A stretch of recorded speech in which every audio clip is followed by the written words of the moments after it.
Brady. I'm here with Edith Harbaugh, who is the co-founder and CEO of LaunchDarkly, which I believe was just voted the #1 developer tool. Let's start with that. What award did you just win? So we won an award from a software industry association of being a really game changer for developers in terms of how they're building software.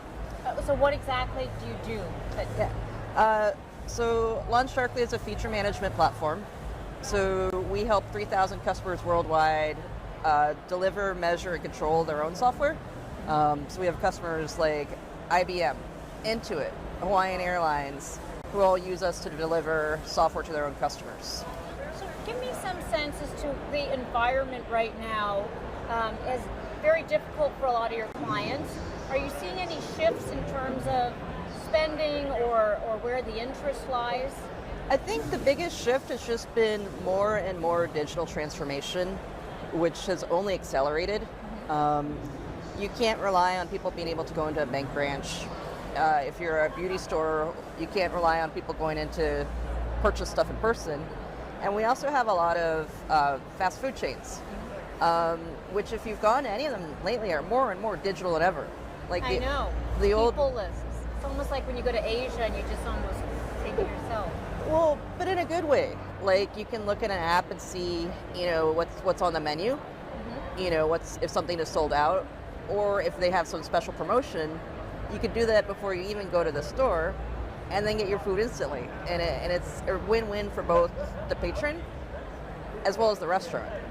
What's interesting about the digital transformation is we're at this stage right now where we're starting to see companies fundamentally rethink how they operate. More like an ecosystem, almost more like the way you manage developers, frankly, than the way you manage a traditional corporation.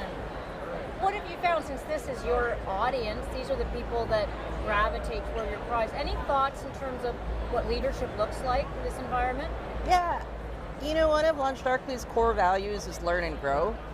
That we have to have these really tight cycles of trying new things in a safe way, iterating on them, and then figure out what works and what doesn't.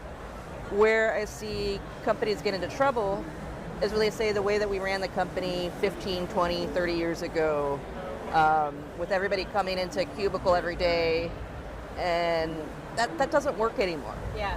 There's a new style of working of people being at home more, people demanding more flexibility, and also people demanding more autonomy, and that, they want to have the freedom to iterate, but again, in a safe way.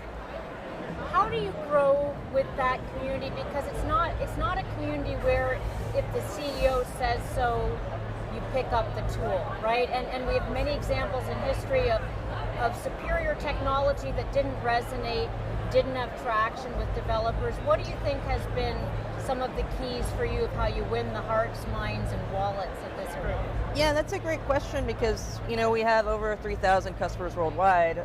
A lot of how we got there is that we made our first 10 customers extremely successful, and then our first 100, and then our first 1,000. And at this point, honestly, our best salespeople are developers who've used LaunchDarkly before.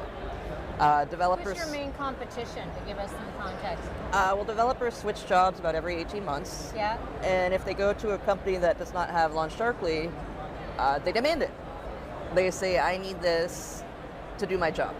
So were you filling a white space that nobody else occupied, or who do you dislodge in a company? It's usually either do nothing or some sort of homegrown. And I think that's, again, part of why we're so successful is, when I started off in software, there was this idea that developers wanted to build their own tools.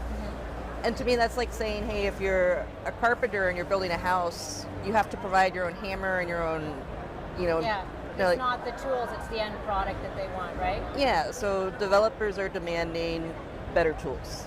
So when you look at the front lines and what your customers are doing, can you help us look around the corner? I know you lived through the .com crash. Does this feel very similar to you, the environment that we're in, or are there significant differences? I think the significant difference is the real value being created this time. Less downside, a shorter period? I mean, I know I'm not going to turn you into an economist. But Well, I got an econ degree and an engineering degree, okay. so play the economist on TV. Real value is still being created. I think the big companies do not want to get left behind. Yeah. Nobody wants to be the blockbuster to Netflix. So the urge is always like, hey, let's cut all our spending and ride this out. Mm-hmm. But when you do that, what happens is some nimbler competitor continues to innovate. You see this also in the banking industry with the stripes and the squares, like picking up market share from the traditional payment vendors. And you can't have the luxury of saying like, hey, I'm just gonna build nothing for 3 years. Yeah. Because somebody else is still building and somebody else is hungrier than you. So your tools are being used to build. What, if you were to look at some of the interesting use cases of what's being built, those houses that those carpenters are using your tools to build, any insights there into what you think we'll be talking about this time next year? I keep coming back to financial institutions because they're some of our largest customers, and they are just continuing to innovate. Again, innovate being automate, or much more beyond that? Innovate in terms of delivering value to their customers, delivering value to their shareholders. Like the old days where you walked into a bank and you sat down and you filled out all the paperwork. It just seems so archaic now. Yeah.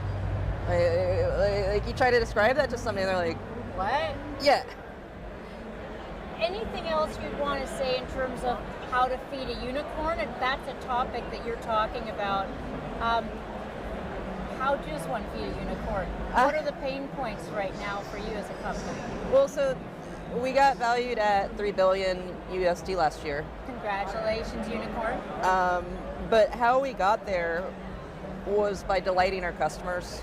Yeah. Like making our customers be huge fans of what we were doing, and also taking care of the team.